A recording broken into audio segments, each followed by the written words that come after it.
Hey guys, how's it going? Hold on. That's my line. And that's my face. I mean, it's a little dotted, but yeah, that's my face. And wait, the camera is rolling? Oh shit. Yeah. Hey guys, this is Varun from Guiding Tech. And this right here is the Asus ROG Zephyrus G14, the laptop that has finally made its way to India.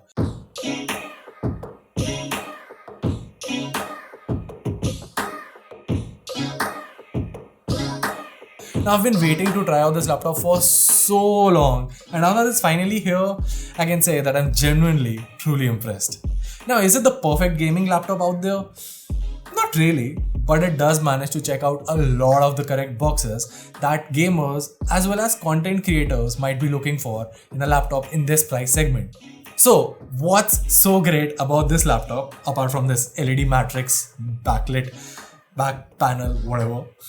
And would I recommend this laptop to you or not? Well, you're watching my in-depth review of the Zephyrus G14, so grab a box of popcorn because this is gonna be a bit long, but it's gonna be fun and worth your while. Let's get started.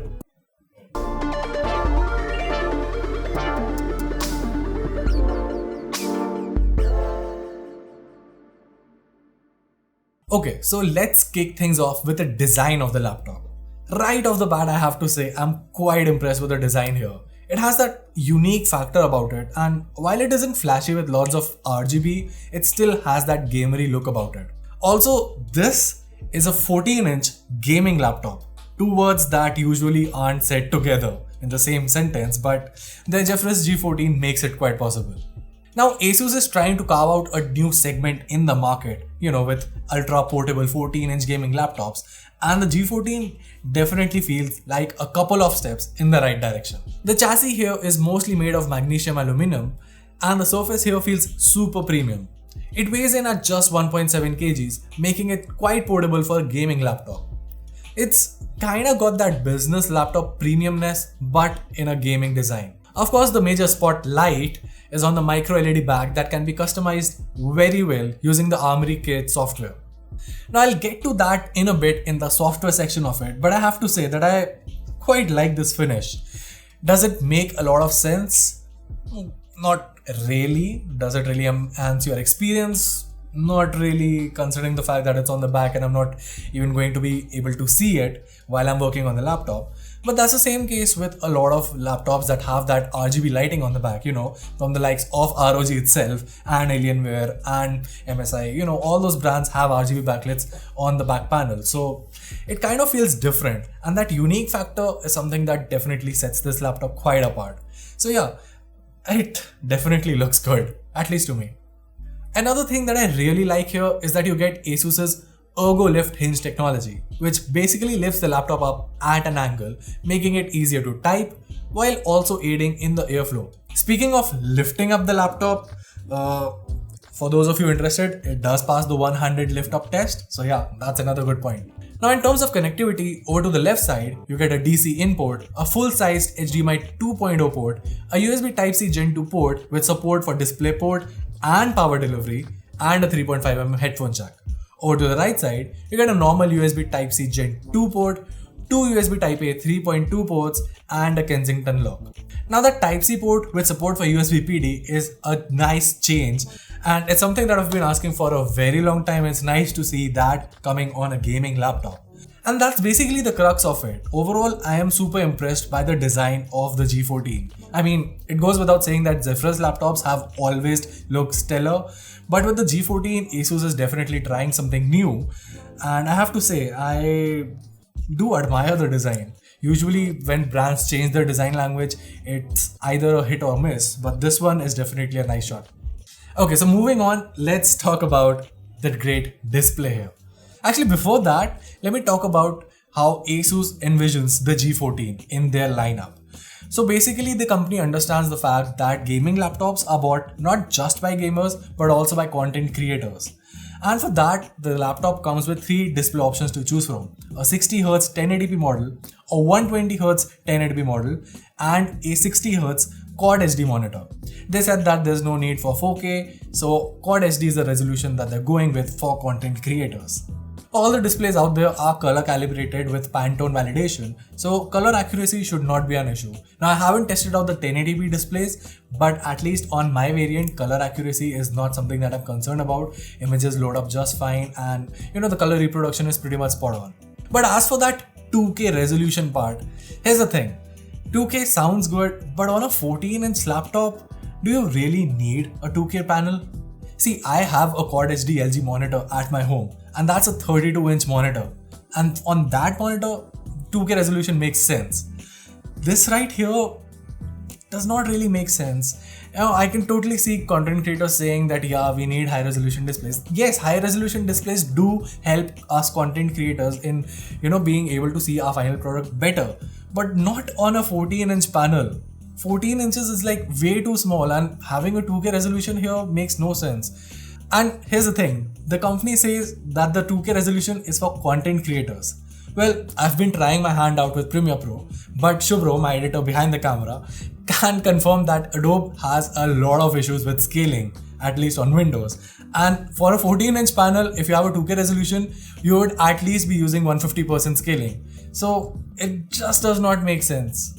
I would have much preferred having just the full HD 120Hz variant available across the board, because you still get the Pantone validation, you still get color accuracy. I mean, I still haven't tested it out, but the spec sheet says that it's also Pantone validated.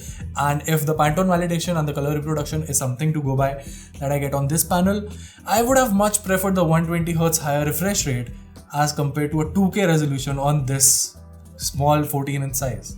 Now, speaking of 1080p displays, like I said, I did not get to try that variant out, but on paper it definitely sounds good. You still get 120Hz refresh rate, and obviously if you're a gamer, that is the panel that you should be going for. One peculiar thing about that panel though is the fact that it comes with AMD FreeSync support. Sounds good, but this laptop comes with an RTX 2060 Max-Q, so FreeSync is not equal to G-Sync.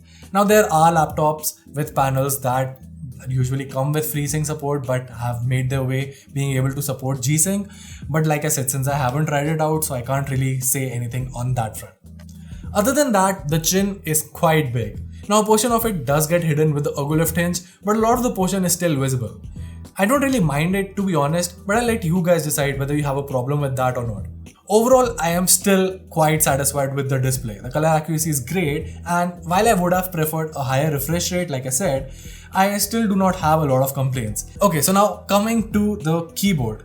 As a writer, I wasn't really impressed. As a gamer, I was quite satisfied. See, the feedback here is decent. It's soft, but that's about it. The keys are a little bit small in size. I mean, I feel the keycaps could have been slightly bigger considering the overall surface area you get here. Also, the backlight here isn't that bright. Now, I get the idea that you're going for a white silver tone finish, so there's no RGB lighting here, but at least make the white backlit brighter. Like literally, the fact that this mini LED gets brighter than the backlit underneath the keyboard is super baffling to me. You need that backlit keyboard, right? This is a novelty feature, but a backlit keyboard is an essential feature. Why are you compromising on that, Asus? For gaming, you won't be complaining that much though. The hotkeys for the volume are well placed in a different row, and the soft keys should be just fine for extensive gaming sessions. It's not great, and I would still prefer investing in a good keyboard if you're serious about gaming, but it's not like this can't get the job done. Also, there's no home, page up, down, end, and blah blah blah keys here, which I guess is fine considering that this is a gaming laptop, but I still feel that Asus could have done a much better job in terms of the backlighting. See, Asus has cleverly hid a fingerprint scanner beneath the power button. And what's more is that it saves your scan. So basically, when you turn on your laptop and press the power button to boot it up, it scans your fingerprint at the time itself and directly logs you into the system. Now, the last laptop that I can recall which had this feature is the Huawei MateBook X Pro, and I absolutely love the feature on that. I would have said the same thing about the ROG G14 if only the feature worked just accurate as well. In my testing, the fingerprint scanner had an accuracy of about 6 times out of 10, which is just decent. It's nothing great, and if you're calling it a feature needs to work despite of how good it might be. If it's not working, then it's not really a good feature. Now that I've mentioned the touchpad, let's talk about it in detail. So considering the size of the laptop, I feel Asus has done a decent job with it. It's just about as wide and tall as it could be, and the surface here is super smooth as well. The gestures work really well, and the palm rejection is spot on too. Now I know gamers will buy a mouse anyway, actually even the serious content creators will, but if you're on the go, you can just as well use the touchpad on this thing to edit images in Photoshop or modify timelines in your video editor without any hassles. See, that is one thing that I really admire about this touchpad. Most OEMs just take the touchpad for granted on their gaming laptops, thinking that the end consumer will anyway buy a new mouse, a dedicated USB mouse, to use with their laptop. Which makes sense, but it's not a decent excuse for skipping out on at least an acceptable quality of the touchpad. The G14 comes with a great touchpad, and it makes sense considering that this laptop is also meant to be used on the go. Moving on to the audio on this laptop, and I have to say, boy am I quite impressed. Now there's no branding, at least no visible branding here, and honestly I don't really mind it because I don't really care for the branding. I'm all about the sound, and the sound on this thing is super good. So you get two speakers on top, basically they're tweeters, and two subwoofers underneath the surface that basically bounce the sound off the surface thanks to that ergo lift hinge. The end result is a crisp and bassy sound that also gets quite loud. Yes, you'd still be using a good pair of headphones while gaming or editing your content, but in the off chance that you want to use your speakers or just want to lay back and watch a movie, the speakers here will do a great job. Now next up is the webcam. So here's how it performs. Oh yeah, sorry, there's no webcam here. Right. Well, it's not the first time that ASUS has omitted bundling a webcam on their laptop, and it's not the first time that they haven't included a USB webcam, like the first time that they omitted the webcams, But what I feel is that in the current scenario, in the times that we're living, where everyone's working from home, or even if you're traveling or whatever, you still should have bundled a USB webcam. It's fine, it's a 14-inch laptop, you really did not, you had a lot of space to include it, but if you didn't want to include it, that's fine. I don't have any complaints with that. It's a gaming and a content creating laptop. Fine that there's no webcam on top of it, but please ASUS, just bundle a USB webcam for it. For the price that you're paying, the laptop starts at 90k for the Animatrix model at least. So yeah, for that price, you really should be providing a USB webcam, especially in these times. Oh, I almost forgot. Now, while we're on the topic of things that come in the package, ASUS actually gives this nice little sleeve that comes in the package. So yeah, that's good. Now, judging by the design, I don't really know how many gamers would really like it. But yeah, for a sleeve, especially for content creators, it looks really sleek and it has that unique feel about it as well. Okay, so now let's talk about the software. The laptop comes with Windows 10 Home, which is fine. You also get MS Office Home and Student 2019, which is a nice touch, especially for a gaming laptop. Other than that, you get the My ASUS app, which is meh. Then there's the ASUS GameFirst 6, which is supposed to reduce the network delay and minimize the in-game lag, though in my testing, I didn't really notice any difference per se. The highlight here is the all-new Armoury Crate app. It's basically the ROG Control Center, one single solution to optimizing pretty much everything, which can easily be triggered by this hotkey at the top. And I have to say, it works really well. So in terms of performance, you can use it to switch between different profiles. The interesting part here is that unlike other laptops that just boost the fan speed, this legit changes the frequencies of your CPU and GPU, which definitely affects your performance, depending upon the selected profile. Then there's the Aura Sync, which you can use to sync up RGB on devices connected to this laptop. You also get the game visual that lets you change the panel's color profile. Of course, my favorite part is the Anime Matrix mode, which basically controls these LEDs on the back. If you follow me on my personal Twitter handle, you know that I have a huge collection of my own personalized GIFs that I basically stretch to grow to make a lot of effort on. But yeah, these are all bloopers that I have my own personalized GIFs on. And with the Anime Matrix on this, the software actually lets you upload your own images and GIFs onto this display. You can add custom text to that, add more zoom in, zoom out filters. You can really play around with it. And obviously, if you're someone like me, like I just described you, I literally spent the initial 1 hour of my laptop testing just playing around with the Anime Matrix. Now I've already talked about how this is a novelty, but this is also the first time that ASUS is trying something new with this mini LED backlit back panel. Oh, Another thing that I almost forgot, the laptop also comes with 1 month subscription to Xbox Game Pass, which is great, especially for gamers. Actually, it's even for content creators because you get a huge library of games that you can access for free. I mean, at least for 1 month. And it makes the whole process of installing games quite easy. So yeah, whether you're a gamer or a content creator, that huge library definitely comes in handy. Okay, so now let's talk about the main talking point about this laptop, which is the performance. Obviously, it's a gaming laptop. So yeah, the performance matters a lot. And this thing is a beast. So our unit here comes equipped with a Ryzen 9 4900HS, which is an ASUS exclusive at the point of this video. Couple that with dual channel 16GB DDR4 RAM clocked at 3200 MHz and the Nvidia GeForce RTX 2060 Max-Q edition, and you're looking at a power-packed machine. The laptop flies through benchmarks without breaking a sweat, both synthetic and gaming. As for content creation, this video that you're watching was actually rendered on this laptop, and the laptop was able to render it in just about 10 minutes. Now the best part about the laptop is definitely the thermals. See, that is the general token rule with any gaming laptop out there. Every brand has access to almost the same hardware, so you can get pretty much the same hardware on any gaming laptop you want. But where it all boils down to is how well the laptop manages to cool it in that profile. So the G14, even with that low profile, manages to keep temperatures in check. I'm talking about reaching a maximum of just 95 degrees. I mean, not just, but that temperature was something that I reached after 4 hours of continuous playing Apex Legends at Quad HD resolution and the highest settings possible. So yeah, the thermals are something that's great. Now, as for that high temperature, yes, that's something that we read with our temperature readers, but as for experiencing it, the laptop still does not get super hot to the touch.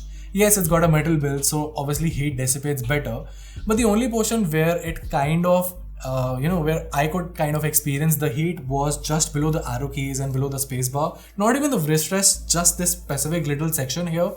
Nothing massive to worry about. I mean, it does get warm, but like I said, I was gaming for 4 hours continuously on this keyboard only, not with dedicated keyboard, on this keyboard only. And even though it was hot, it's not burning hot or something that, I can't play with it, because a lot of Ultrabooks, even the Zephyrus, the previous versions that came with the 1060 and 1070 Max-Q variants, they used to get quite hot. The keyboard used to get quite hot. This one manages their thermals pretty well. Now, getting inside the laptop is super easy. You just have to unscrew everything and that's pretty much it. These are the standard 4-star screws. So once inside, you can see that the thermals are taken care of by having a total of 4 heat pipes going over the CPU and the GPU with discrete heat pipes for both of them. As for the RAM, one slot is user accessible. So although my variant comes with 8GB of RAM pre-installed, 8GB is ordered and the extra 8GB is installed in one slot, which I can easily replace. There's also the PCIe NVMe SSD and the huge battery at the bottom, and that's pretty much it. Okay, so now let's talk about the battery life.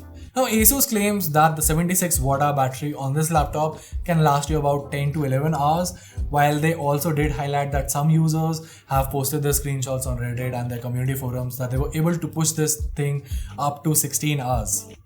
Nice. Obviously, I don't care about whatever other users are saying in their forums and what ASUS is showing. I would obviously go by my own testing, and in my testing, this Quad HD panel was able to last me about 7.5 hours.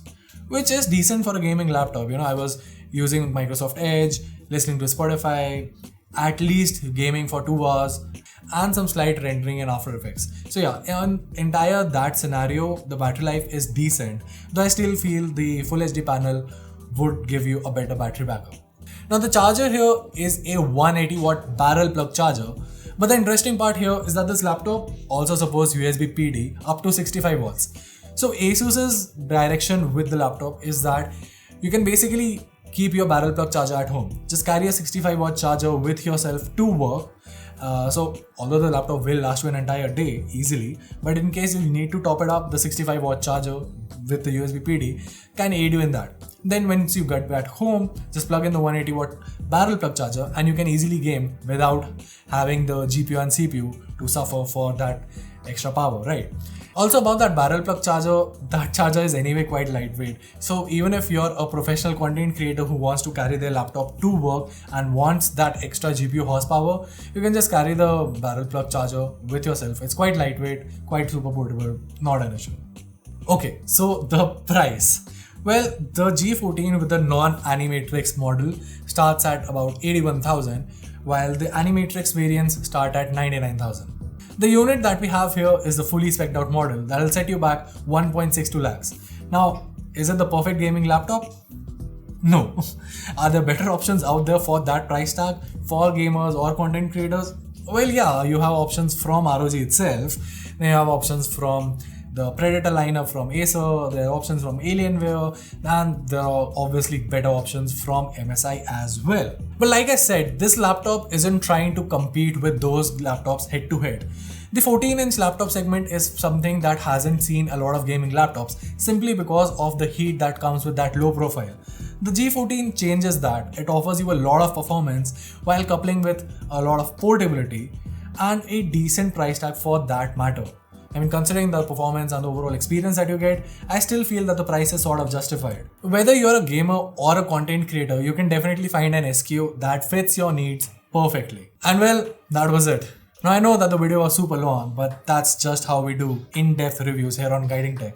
Also, all of our reviews are not sponsored in any matter whatsoever. So what you're seeing right now is unfiltered and completely my thoughts, and the brand is seeing it at the same time that you're watching. They did provide us with a review, but that's it. There's no transaction involved there. If I like this laptop, that's what I've said, but I've also highlighted the cons here. So it's not the perfect laptop for everyone, but yeah, it does make a lot of sense for a lot of users out there.